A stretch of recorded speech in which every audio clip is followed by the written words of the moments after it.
Eu sempre sento aqui no computador para gravar os nossos conteúdos com uma pauta pré-estabelecida, e para esse vídeo da noite não seria essa, mas eu sempre tenho alguns rituais. Um é olhar os comentários aqui antes de fazer os vídeos para montar as pautas, respondendo muitas perguntas que vocês fazem para mim. Às vezes eu não consigo responder individualmente cada um aqui na barra de questões do nosso canal aqui no YouTube, mas hoje eu resolvi mudar por causa do que vocês estão falando aqui, muitos estão falando nos comentários do nosso vídeo do horário do almoço, né? Eu trouxe aqui as questões que o Textor colocou, né, respondendo o torcedor ontem. E como eu sou uma pessoa que não é mureteira, eu respondo e tenho meus pontos em relação a tudo que for comentado. Eu sempre vou ter ali uma opinião, nunca vou ser um isentão a respeito dos temas. Algumas coisas, claro, eu não exponho aqui pro canal, porque aqui é um canal de futebol, não vou dar opiniões sobre, sei lá, novela. Ah, qual novela que eu gosto? Política, aqui não é um canal de política, aqui é um canal de futebol. Mas no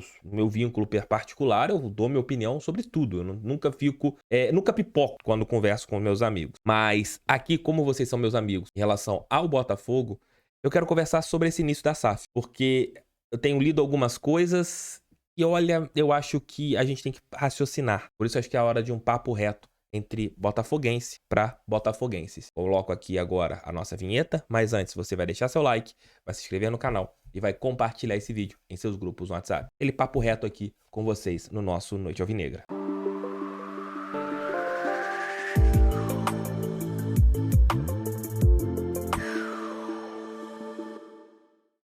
De julho de 2021, o Botafogo ainda não estava garantido para a Série A de 2022. Éramos um clube que estávamos na segunda divisão, um técnico que tinha recém-chegado, no caso, o Anderson, e o Botafogo ainda estava ali em busca de uma arrancada. Perspectiva de futuro? Quase nenhuma. Tínhamos ali a busca por investidores, algo que o Botafogo desde 2019 já tinha ali na sua visão, mas nada acontecia. Veio o acesso, veio novamente aquela possibilidade de jogar a principal competição do futebol brasileiro. Mas acabou o Campeonato Brasileiro da Série A. Qual que era o nosso pensamento para o ano seguinte? Montar talvez um time para a gente não ter riscos para não cair. Chega no dia 24 de dezembro. André Rizek, uma grande notícia, num grande furo de reportagem, traz que John Textor seria o novo investidor do Botafogo. Naquele mesmo dia, ele assinou o contrato não vinculante. O que seria esse contrato não vinculante, TF? Era um contrato que não dava ainda a obrigação de compra da SAF do Botafogo, mas colocava esse empresário norte-americano como o eventual dono dessa SAF. Passaram-se dias, ele chegou aqui no Rio no começo de janeiro, foi recepcionado no aeroporto, deu entrevistas e as coisas começaram a andar. Depois veio aquele momento histórico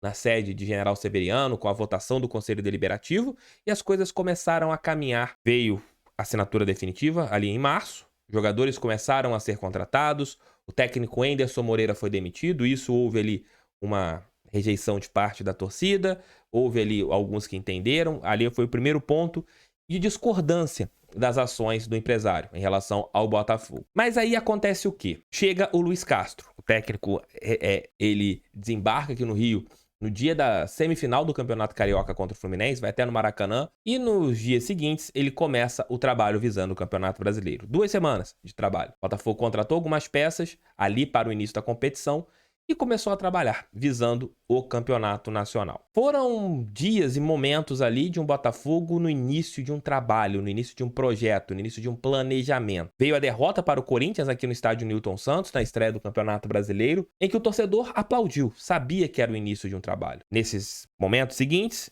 vieram boas vitórias, resultados que não foram tão bons dentro de casa, principalmente. O estádio que estava ali sempre com 30, 40, 35, a média de público caiu depois de alguns insucessos. Principalmente a eliminação na Copa do Brasil para o América Mineiro, de uma maneira que a gente não gosta de lembrar. Mas hoje, dia 31 de julho, eu vejo os torcedores cobrando demais. E a cobrança é importante. Você não pode deixar nada sem uma cobrança. Você tem que ter algumas exigências. Isso em qualquer meio, até no corporativo, nós temos que cobrar. Algumas cobranças eu acho que passam do limite. Isso é minha opinião. O projeto está no começo, está bem no começo. O Botafogo está se reestruturando. O projeto começou, se a gente pegar em março, abril, maio, junho e julho.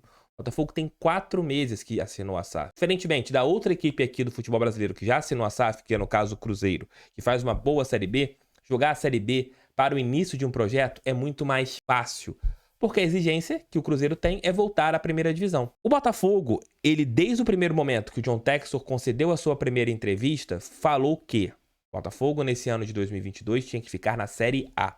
Esse foi o grande papo lá de trás. Ele não vendeu nenhuma ilusão. Até, mas naquela mega live ele falou que se o Botafogo estivesse ali na parte de cima da tabela, ele iria brigar. Claro, se você chega agora, dia 31 de julho, o Botafogo tá ali a 5 pontos do líder, talvez os investimentos fossem outros. Talvez até mesmo o olhar dos jogadores para o Botafogo também pudesse ser outro. Hoje, o Botafogo está ali na 12ª posição do Campeonato Brasileiro, a 4 pontos do Z4. E esse é o detalhe que eu li bastante aqui no canal, hoje depois do almoço com o TF. Ah, TF, mas olha só, vocês estão falando em projeto, em SAF, mas só que se o Botafogo fosse associação, estaria ainda ali brigando para não cair. O que mudou? Mudou, meus amigos. Vocês, desde março, viram o Botafogo novamente ali como um clube que não paga salários? Provavelmente, com os recursos, com tudo que está acontecendo, será que o Botafogo estaria com salários em dia 31 de julho? O Botafogo teria condições de brigar no mercado por alguns bons jogadores, tendo a negociação favorável ou não? O Botafogo hoje pode. O Botafogo hoje, se não fosse SAF, estaria novamente trazendo jogadores ali de nível, jogadores que não têm um nível tão alto. O time poderia encaixar e funcionar? Claro, o futebol tem esses pontos que são diferentes. Todo o futebol é assim, o futebol sempre foi assim. Mas do meu ponto de vista, a gente tem que saber dois detalhes. A SAF, ela salvou o Botafogo. A SAF está colocando o Botafogo novamente em um caminho, nós não tínhamos essa possibilidade. Erros do departamento de futebol na busca por jogadores acontecem. Claro, o trabalho do Mazuco pode ser criticado em alguns pontos. Claro que pode. O John Textor pode ter críticas, o John Textor não pode ser criticado? Claro que pode.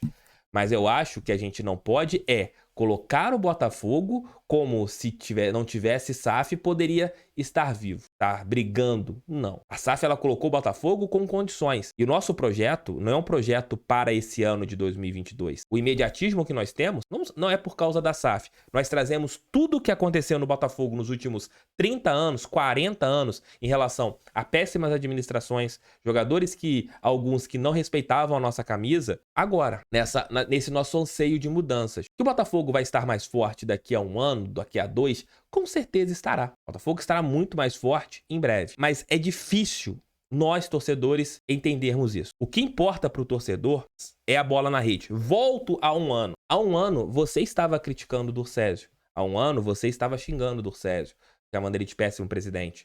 Tenho certeza. Depois que aconteceu a SAF, que o Botafogo subiu, o Durcésio virou o melhor presidente do Botafogo, para alguns de todos os tempos. Porque o que importa no futebol é bola na rede. O torcedor, ele não vê o que acontece nas entrelinhas. O torcedor vê bola na rede. Se a bola voltar a entrar, aí para todo mundo a SAF vai estar perfeita. Outro exemplo, se o Botafogo não estivesse mexendo na parte estrutural do clube, contratando bons profissionais, montando uma estrutura de trabalho digna, mas a bola estivesse entrando, você estaria criticando a SAF? Não. Se o Botafogo estivesse com 2 meses de salários atrasados, mas ali no G3 do Campeonato Brasileiro, no G2, você estaria feliz ou estaria nem esquentando com o que estava acontecendo fora das 4 linhas? O projeto do Botafogo é muito além da bola na rede. A bola na rede é importante, sim, sempre será. Mas o Botafogo está construindo uma estrutura para muito mais do que a bola na rede. A bola na rede, leia um livro do Barcelona. É importante. A bola na rede é fundamental para alguns torcedores. Mas eu tenho um pensamento muito mais amplo.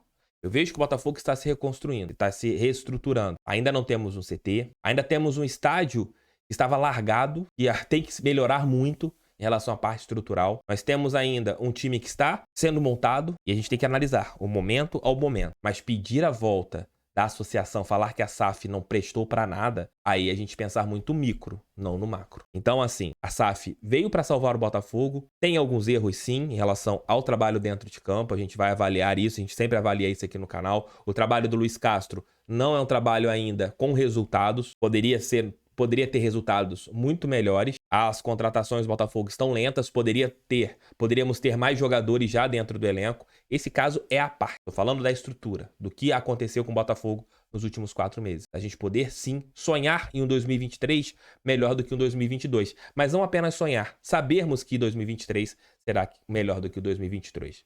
É isso, meus amigos. É um bate-papo que eu queria ter com vocês. Às vezes eu volto aqui com esse bate-papo, da gente comentar alguns assuntos que vocês falam, porque eu acho que é importante ter esse papo de botafoguense para botafoguense. Um beijo. Tchau, tchau. Fui. Mais 2 vídeos aqui. Se você quiser deixar o like, deixe. Debatam aqui embaixo, sempre de uma maneira bem fria, bem tranquila, porque eu acho que aqui o espaço é para pessoas que saibam comentar, debater em um alto nível. E nós, botafoguenses, temos um alto nível. Valeu, tamo juntos. Fui. Vou gol.